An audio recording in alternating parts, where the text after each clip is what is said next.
today's edition of the podcast, we're joined by Deviation's co-founder, Ashley Liddell. Ashley, thanks very much for getting involved. Hello. Thank you for having me. I'm looking forward to it. Very, very welcome. Now, listen, Ashley, the questions, basically I've sent across 10 questions offline with, and it's just a chance for kind of people in digital marketing to get a little bit more understanding of the leaders behind, the personal side as well, just what they know about the agency. So I typically will go through the questions. I'll start you off with an easy one first. Why a career in digital marketing? So what got you started in digital? Yeah, my journey into it was a little bit strange compared to most, to be fair. I was working as a bin man, refuse collector for the local council, and basically had a really rough day at work. I'd probably have been having like a rough 6 months to a year at work, to be honest. But this particular day was like the last straw sort of thing. Went to work, had a really rough day of it, came home, and as if by magic on my phone listening to me, I got shown an ad for like a University of Hull course through clearing. So I was like, I either have to shut up moaning and just get on with it and just take it for what it is. Go do the 9 to 3 as it was, and go do the 9 to 3 and just accept that it's not really going to be fulfilling, but you're going to have a decent pension at the end of it. You're going to be able to retire at 65, all of that stuff. Or go back yourself and do something about it. But if you're going to do it, this is it. Like, you've got to make that call now. So applied for a business course at the time. I'd always been doing side hustles and doing like businesses on the side of doing the bin man stuff.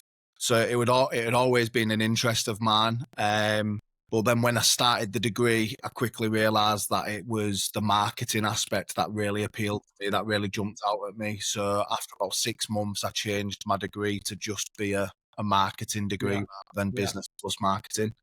Yeah. And then 3 years later, passed with like a first with honours, which was obviously an awesome achievement. First in my family to go to university, all of that sort of stuff. So Brilliant. it was like a big shift for us. And then got a gig at Rise at 7. I know you've had Stephen Kenwright on the podcast before. I had basically been looking outside of Hull for gigs because Hull at the time didn't have a massive digital space, and Rise at 7 were doing what Rise do best and sort of stealing the show. So I bid on Carrie Rose, Kenwright and Rise at 7 as PPC terms and put my CV on a landing page with a link to jump on a Zoom call, and they jumped on that, gave me my start, and then the rest's sort of like history. So yeah, that was why a career in digital, to be fair. Can I just say, Ashley, that is a remarkable story that you've just said. That is some going to go from being a bin man. Okay, let's call it a refuse collector, but bin man, call it what you want. Bin man, yeah. A lot of people look down, by the way. I mean, whenever I grew up, if I'd have said I was a bin man, I would have felt quite embarrassed saying that myself, because people had that stigma of, oh my goodness, this guy's no good, he's not going anywhere. Obviously, as I've grown up, I have a lot of respect for people that refuse collectors or bin men. By the way, my wife has a lot of friends who are bin men from work, and they earn good money, by the way. My dad was the one that got me the gig originally for, at the time, 21 years. Yeah. So he'd been a bin man for like 20 odd years, wanted for anything, like paid his mortgage off, had it owned his house, took us to Florida and all these holidays and all this good stuff. So like that was an achievement for him. But then obviously looking to us, he said, no, I want you to go and do more. So like we'd gone to a really good secondary school in Hull, probably the best secondary school in Hull that you can go to at the time. And then I'd gone on to like a sixth form college and done reasonably well there. So then to be in that role, there was like embarrassment when you're speaking to friends and family, because we'd always been the golden kids that were supposed to break the mold. And then I didn't feel as if I was. Then, just like not feeling fulfilled in myself because I knew I could do more. It was just, I'd had a young family. I had to support that family. And as you mentioned, it paid well. So at the time, it was actually a means to an end, and it did the job. But long term would have. Can I say, how many children do you have? I've got 5 now. So 5 children. God's sake. We did. How old? What's the age ranges? How old are they? I had my first when I was 17, and he's 13 now. And then sort of like 2 or 3 years between them all. My youngest is 7. So yeah, it's Yeah, do you know what? That they've got a great father now to look up to. You, first of all, your mum and dad must be incredibly proud, and your kids. I mean, if you were my father, and and you told me that story, that sets an example of, you know what, you can do anything if you put your mind to it. You've got to work ridiculously hard. But some of the creative stuff you did there with Rise at 7, in terms of, you yeah, it know, was cool that. that was really clever. Okay, well, listen, I mean, I could spend a whole hour just talking about what you just said, but I'm going to crack on to the next question. But that was an amazing story. So, obviously, you're a busy man. How do you switch off? What kind of stuff do you turn to kind of de stress a bit? Yeah, so it used to be video games. So I'd come home from working at agencies and turn to video games. That's gone on a bit of a back burner, although I'm hoping to get a couple in this week while we're off for Christmas, which will be a nice change. But my non-negotiable has been sport. It's rugby league for me. My kids have all started to take up rugby. I've got 3 of them in teams already, and the other 2 play different sports, all want to get into rugby when they're a bit older, which is cool. And then I play at a relatively high level, especially given I'm 31. I'd take it as a relatively high level. I play in the National Conference League for Might and Warriors in Hull. Means we get to go and play teams in Wigan, Leeds, all over Yorkshire and Lancashire, basically, and test What position? What position do you play? prop forward now, definitely. Yeah. Yeah.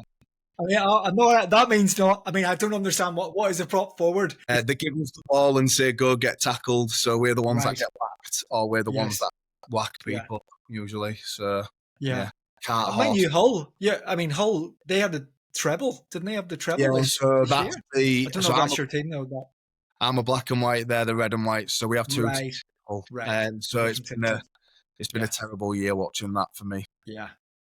Well, listen, the rugby. I mean, what I'm going to do is, for anybody when they watch this video, I'm going to put a little picture of you when you mention that, so they can see. Um, that's a tough sport, by the way. Yeah, So it's getting harder on the Monday and the Tuesday when the body's in bits a little bit, but I'm sure. I'm sure. So listen, what is your favorite podcast and book this year? If you do have any, for example. so podcast I'm really particular with. It's the ones that I listen to the most and the sort of series that I follow are wrestling podcasts, because that's one of my other like get away from works is to watch pro wrestling. So I watch things like Not Sam Wrestling. I watch like the Chris Jericho podcast, which if you're not into wrestling, they won't mean anything to you. But if you are, they're like the bigger podcasts in the space. And then for work, it tends to be I will find, or I've got alerts set to come through to my email for any sort of podcast that's work related that's going to take my interest as a topic.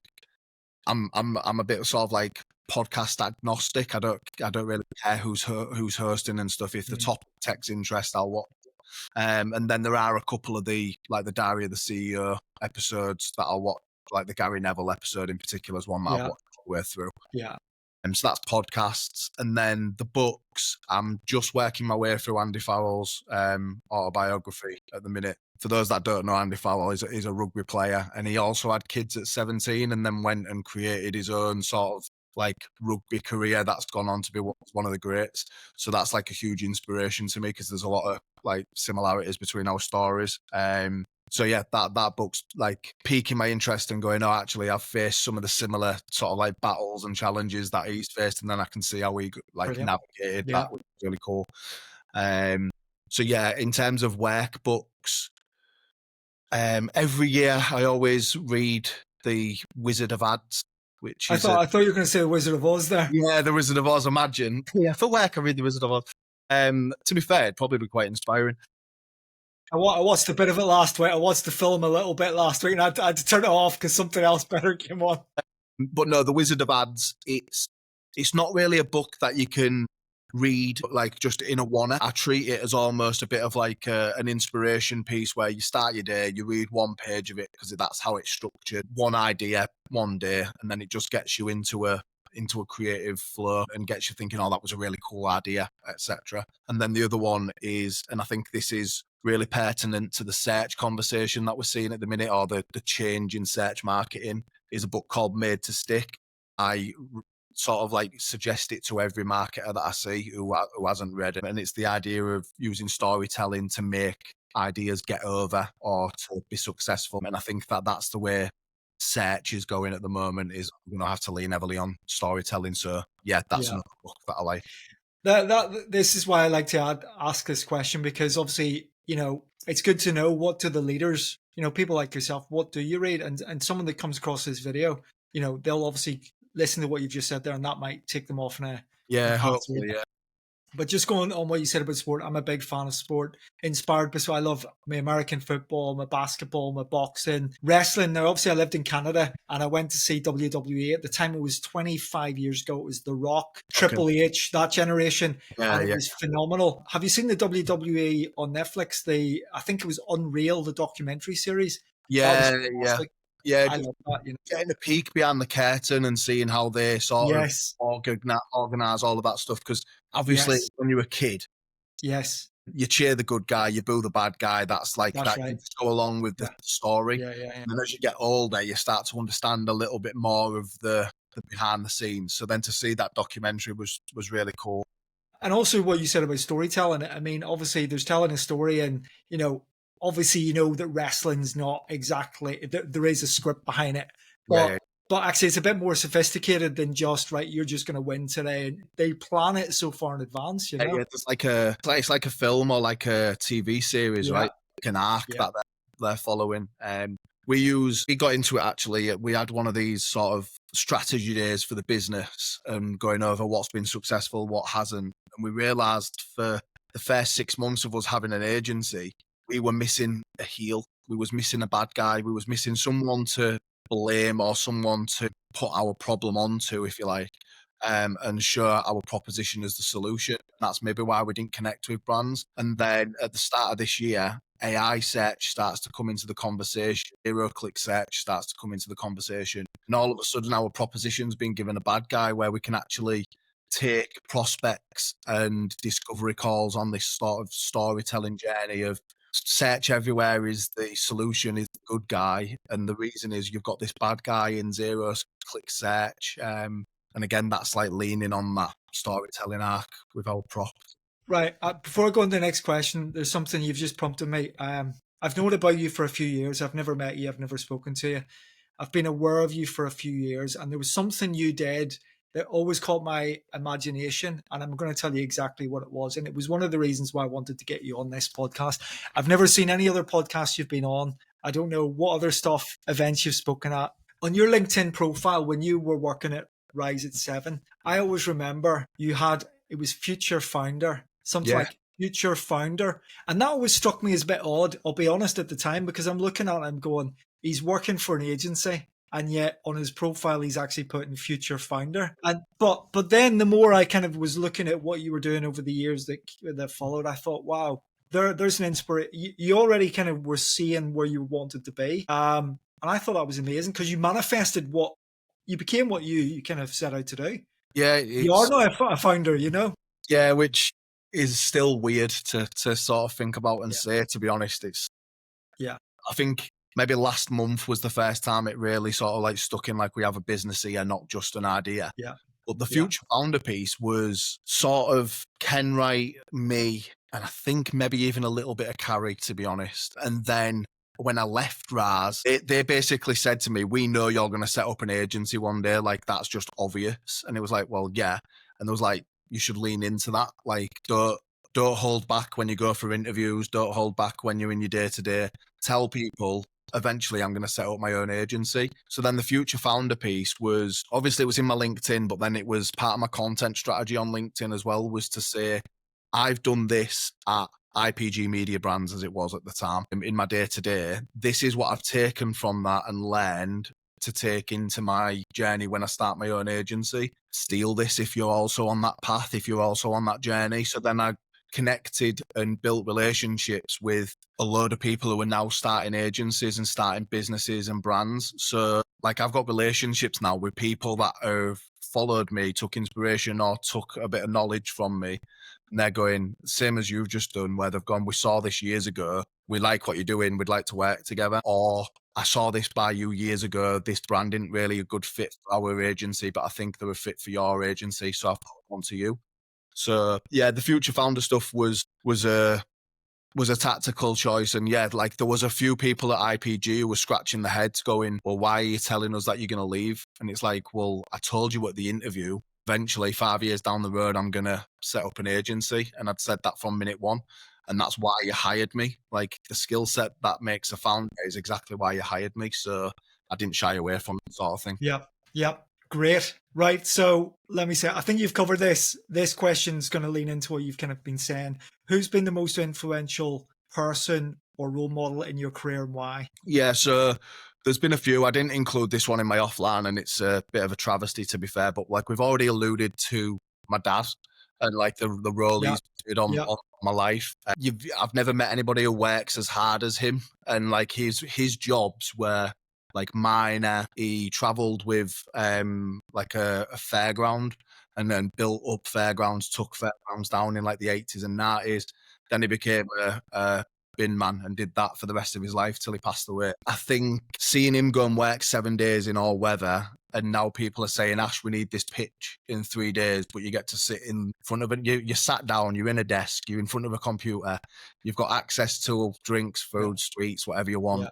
All you have to do is sit down and get it done. I'm sort of just like, well, that's easy compared to what he did. So I take a lot of inspiration from him, bless him. And then in the space, in the industry, Carrie Rose, Stephen Kenwright, and then a lot of the people who were at Raz at the same time as me, who've gone on to do their own thing as well. So the Bottled Imagination guys, Thierry from Six Chilies, George from Six Chilies, and those guys. And then there's a couple of other people who've backed themselves and gone on to work at big brands. So like I've just seen James has left Bottled Imagination to go to Fresher.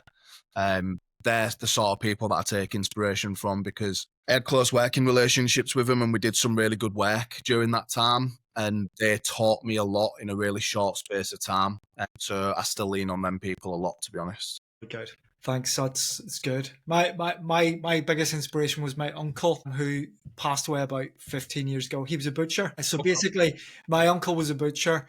He opened up about 4 butcher shops in Belfast during the 80s and 90s. And whenever I was younger, I used to go in and work part-time, making sausages, mince. That was the first job I ever did. Scrubbing blocks, cleaning toilets, going to get the sausage rolls for all the other guys. And I tell you what, it was the hardest job I've ever done to this day. It was the best job I've ever done to this day, the banter. But it's like what you just said with your dad, you know, that hard work ethic is instilled within you by those people. And when you see that and you realize how hard things can be, I think that's a great thing to have, by the way, in your locker room. So keep doing that, you know. It probably is similar for yourself. It's like I look now and I go, well, I asked for this.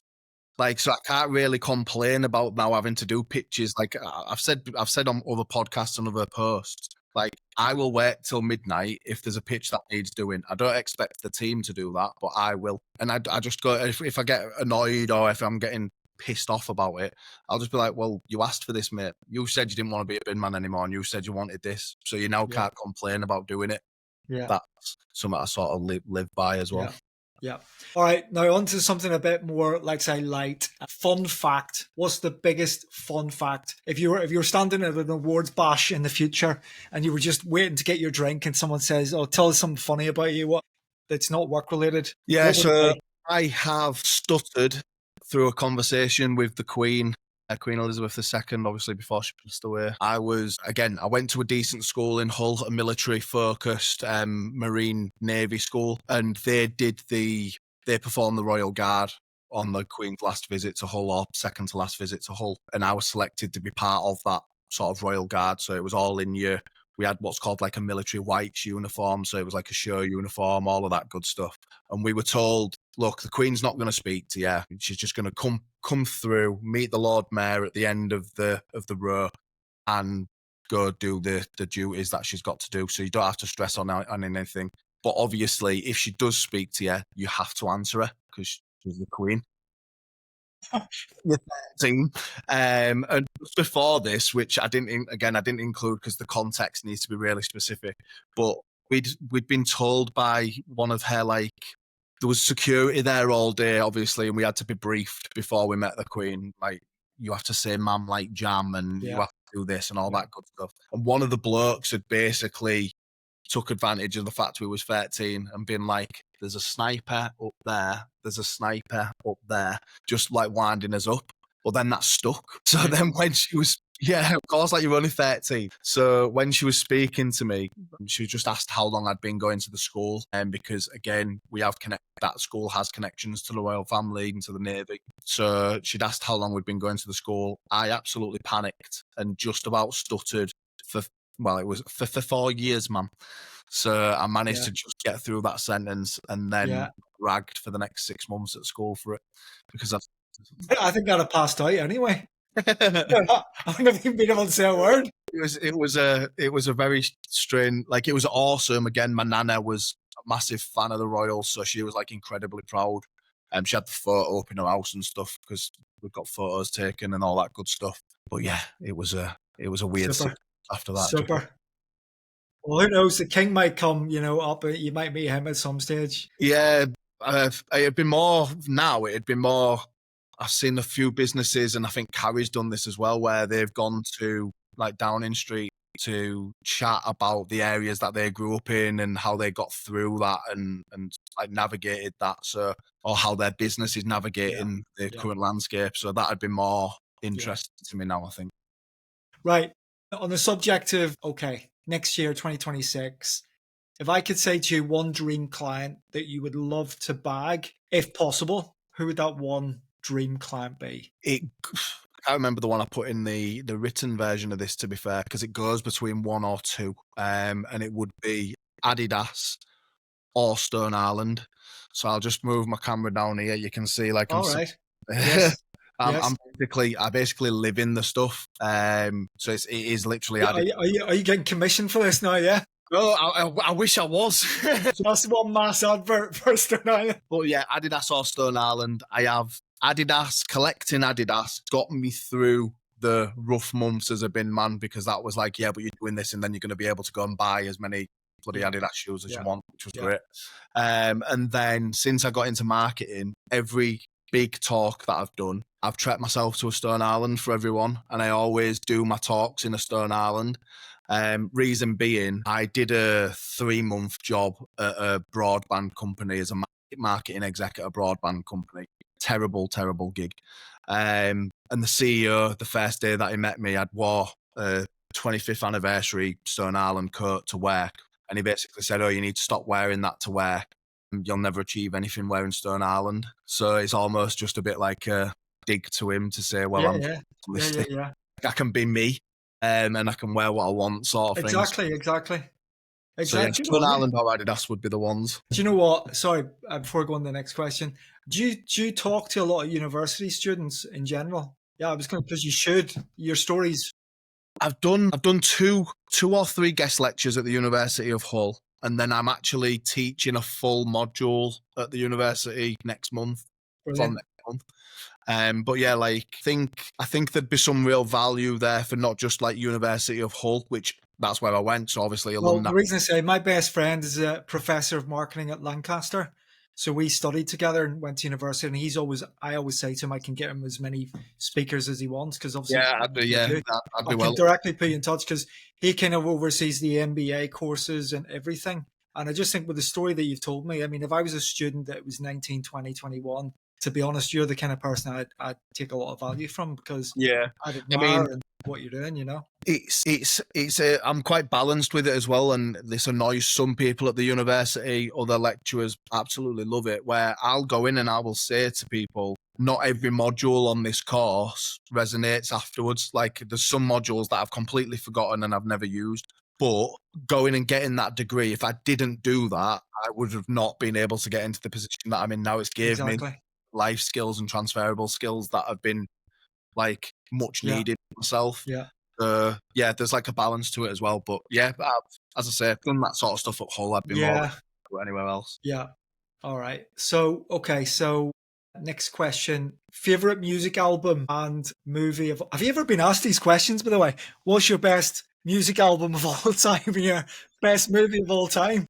Music album, I get asked quite a bit, to be fair. I am an indie darling. I have Liam Gallagher, Noel Gallagher, Ian Brown, and Richard Ashcroft tattooed on my leg, like portraits, Really? yeah. Really? Yeah. And then at the Oasis tour, the guy who did the artwork for Definitely Maybe tattooed, like wrote Definitely Maybe on my leg. And then I went tattooed on the day of Heaton Park. So went to Heaton Park with that like tattooed. So I'm very big on my indie music. Most people who know me will be expecting like the obvious, like Oasis, What's the Story, or Definitely Maybe to be the number one. But the one that I always go back to and I can listen back to front, and it don't matter if I've just listened to it an hour ago or like a week ago, is the Verve Urban Hymns. Like that is, I think I have this debate with my brother who's also a big Oasis fan. He thinks What's the Story is the best album out of that era. I think Urban Hymns is actually a better album, like out of that era. I think What's the Story deserves all the plaudits it gets, but I actually think Under the Radar, it's almost like The Streets Won't Forget Footballers. I think that album is like the real ones. I remember when that came out originally, the Verve, me and my friend at the time, I was working for a tobacco company, British American Tobacco, back 1998, 1999. I used to remember every Friday night, right? We used to go back to my place, and before we went out, and I used to get samples of cigarettes and cigars from the tobacco company. Yeah. So we used to get cigars out and have a vodka and coke and put the Verve on. It always started with the classic one, you know. But the Sonnet, I love Sonnet. I love Lucky Sonnet, Man. The Lucky Man's And awesome. then we would go out, and that would set the tone for the night. And it was great, you know. I think I said in the like the offline piece to this, there's not a bad song on that album. No, there isn't. It's not a bad song at all. So yeah, like I can listen to that on repeat. Yeah, that'd be the one. Brilliant. Or Stone Roses, like Stone Roses. Stone Roses, his debut Phenomenal. album. I like the second album, but the debut album's unreal. Did you ever get? Maybe it was a bit before. Have you ever heard of the Farm? Did you ever hear of a group called? I've listened to bits of the Farm, and just getting recommendations from like when Noel Gallagher's done interviews, or like Ian Brown and people like and that. Charlatans and things like that. Yeah, the Charlatans, yeah. Yeah. So yeah, like I'm quite open to listening to anything from that era, and then I like my like his hip hop as well. So a bit of an eclectic taste. La Soul. All right. Well, listen, I'm not gonna ask you the movie because I don't want to take up too much of your time. But okay, let's get on to this one. So the biggest opportunity for digital marketers in 2026. Now, obviously, I'm not saying that there's only one opportunity, but in your opinion, what do you see as a massive, massive opportunity? Yeah. So especially for us with what we're doing, we think there's a huge opportunity in search right now. In particular, brand search, which I'll get into in a second. But the reason is we're seeing AI and LLM search start to infiltrate the space. We're seeing the number of search features on a Google results page grow daily. So now being in a number one ranking position down to a number 10 ranking position is no longer enough. You need to be sending more brand signals to these algorithms, to these sort of machines, if you like, to return and sort of source you as the credible source or as the preferred option within a conversation. So in digital marketing especially, growing that brand signal, showing that you are the authority, that you were trustworthy and that you are relevant to a conversation. For me, that's the big play. And what's really good about it is it's no longer just traditional technical SEO. We're able to bring along the brand team. We're able to bring along the e-commerce team and the social marketing team along for the ride, because all of those teams are going to need to be displaying these brand signals and growing that brand sort of resonance. Yeah. Search marketing away from traditional SEO, thinking about this search everywhere landscape, and then tying that with brand efforts and growing brand preference. They're the big plays for me going into next year. Brilliant. Okay, so let's have a look. Okay, this is a good one for you as well. We're near the end. So what makes, in your opinion, a standout agency? I mean, for me, there's so many agencies out there. It's like awards to enter when you work for digital marketing. There's so many bloody awards and events. You know, I used to work for Sticky Eyes as the head of marketing there. Yeah. So that's kind of how I started, you know, my journey into digital marketing. And it was like, there's so many bloody agencies, and then there's always startups just appearing. But in your opinion, what makes a standout agency? Yes, this might be a slightly different answer to the offline stuff, but that's fine. There's 3 non-negotiables. They are, you need to do good work. Like that is probably the most important, is do what you say you're going to do good work, make that non-negotiable. And because if you're able to do that, you're then able to put yourself into a position to have good case studies, win those awards, get referrals, all of that good stuff. That's going to lead to growth.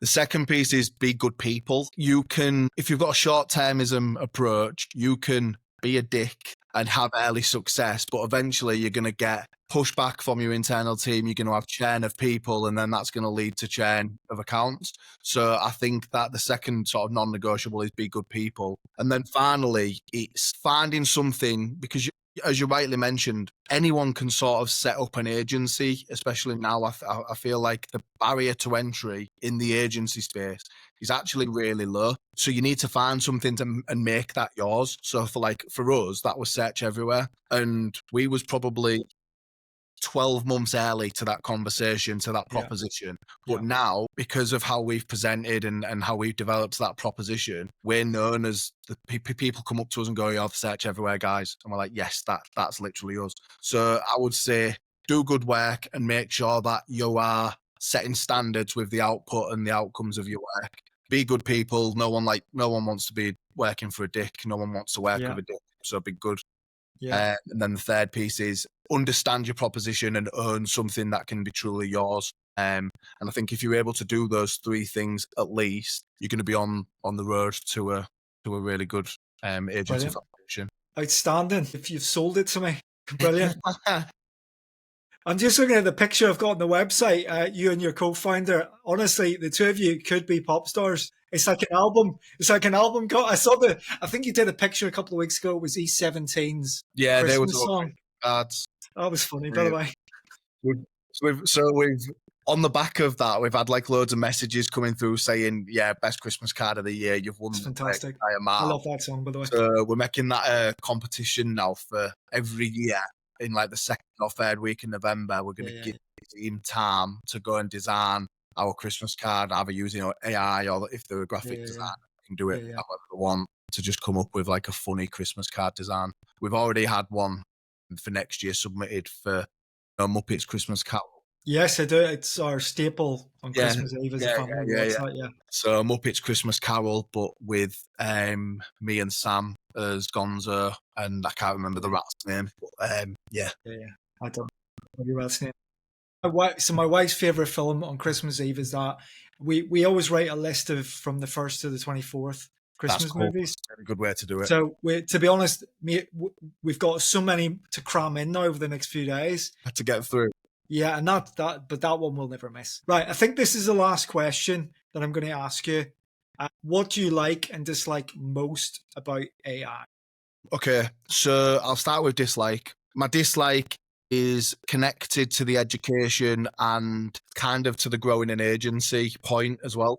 I think that it has become too easy for junior staff to lean on AI and almost fake it till you make it, but then they never make it in terms of skills. So there's an element of fake it till you make it when you're developing strategies, and I totally get that. I've done it myself. But if you're leaning on AI and then never really learning what works and what doesn't, never really picking up on what makes a good campaign or doesn't make a good strategy, how are you then going to deliver that when you get to a strategist level, a director level?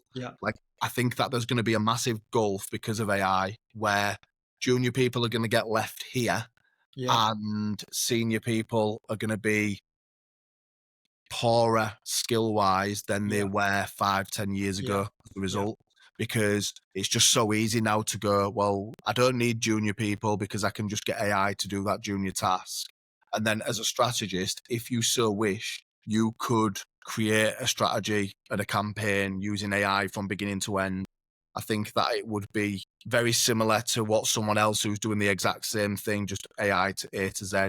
The campaigns would look all the same. The example I lean on is from The Incredibles. The bad guy in The Incredibles is Syndrome, Ginger Kid. And he basically says, in a world where everyone's super, no one will be, and his goal is to make everyone have like superpowers. That's almost like the conversation with AI, where in a world where every campaign is AI start to end, nothing's really going to resonate, nothing's really going to stand out. It's all just going to become mundane and boring. I think when marketing becomes mundane and boring, we're in a really rough place as an industry. So yeah, that'd be my biggest dislike, would be that gulf that it's going to create. And then my biggest win around it, it's a contradiction, but there's a balance to find. But like, we're able to work at a much faster pace than we were 2, 5, definitely 10 years ago because of AI. Still giving the junior staff the skills and the understanding of why they're doing tasks or why the data looks this way and what we can conclude from the data looking a certain way. I'm now able to create data, export data, analyze data at a much faster rate, which means when we're developing our strategies, we can be more reactive to trends, we can be more reactive to conversations that are taking place and jump on them a lot faster than what we were. If things are becoming so much quicker, are you finding from clients, are they pushing back more in terms of budget, wanting to reduce the price? Because as you've said, if the expectation is, well, you're not needing as much time to do something, do you know what I mean? Is that a factor that's going to be a challenge? So this goes back to one of our biggest problems that we've faced as an agency this year, to be honest. And it's not, there needs to be a shift where if you are selling time, there's always going to be this pushback of something doesn't take as long now, so therefore you're not using as much time, so therefore you don't need as much budget. We had a similar thing where we're briefing creators and a brand says, right, I'm going to send that to 5 creators. But then what happens if they say we're going to send that brief to 50 creators? Then all of a sudden it costs us a lot more to review that content and to post and publish that content. So we're moving away from being a time-based like focus. Instead of selling time, we sell outputs and most importantly, outcomes. The results. Because if you're selling outputs, you're just a briefing agency or you're just a content agency and you're easy to scale down when times get rough, if that's the case.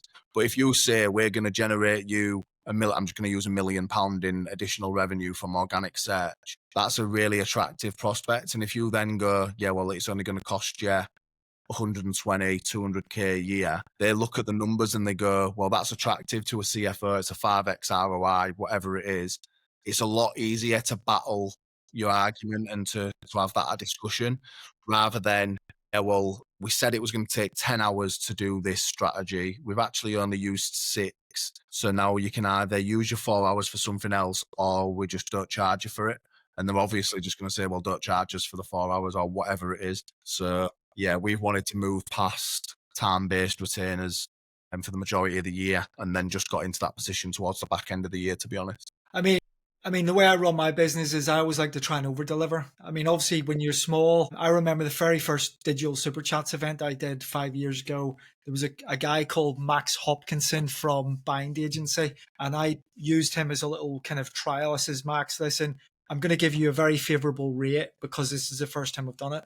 Now, I put 3 months of work into delivering that project. I could have earned more working for McDonald's, but the bottom line was I wanted to make sure I was able to deliver for that guy. Now, I use that as my template. And to be honest, when I sign up a partner, or in your case, you sign up a client, I don't think about the time. All I know is I want to make sure that I am delivering and excelling every single time. And that's the thing, you know, maybe that's been instilled from the work I did in a butcher shop, but it's like, and you've said you sit up to midnight, you know, you're not clocking off. Your priority is that client and making sure that that person that you're serving that to can look great in front of their chief financial officer who's going to go, wow, you're a superstar for finding this agency because look at the results. So yeah. That's a really great point, especially when you're small. I appreciate when you get to a certain size and you've got shareholders and you're on a stock exchange or whatever it is, when you get to like an Omnicom size, then it becomes harder to achieve. But while you're small, that's a superpower that you've got to stand out against those bigger agencies. Exactly. When someone messages you and they go, well, like we've had it, for example, Ash, we've noticed this on Shopify. What would you do on this, or what are your thoughts on this? It's technically not part of our retainer. So by all means, I can just say, sorry, you're going to have to buy this amount of consultancy time or it's going to cost you this. Whereas we'll just go, yeah, this is the issue. I've gone into Shopify and fixed it. You don't have to worry about it. Job done. Like that then makes the retention of that client easier, the growth of that client easier, because you become a trusted like extension of their team rather than just someone that's always take from their business. So yeah, I support that point. Listen, Ashley, that's all the questions asked. Thank you very, very much for getting involved. It's been really, really inspirational listening to you. And I'm not just saying that, I've spoke to loads and loads of people over the years, and your story goes beyond kind of what I'm used to hearing. So Would I, you I do wish you all the success. Keep doing what you're doing. Before you go, is there anything you want to plug? Is there anything new coming up, or you can use the last kind of minute to promote it? So if you're watching this side of Christmas, keep an eye out on our LinkedIn early January, because we have a lot of cool announcements, new client wins, new business, and new additions to our proposition that we're announcing. So if you've took any interest from what I've said, definitely check that stuff out. Otherwise, give me a follow on LinkedIn. If you've got any questions, just reach out. I'm quite an open book. So it's Ashley-Liddell-SEO on LinkedIn. And yeah, we can bounce some ideas around.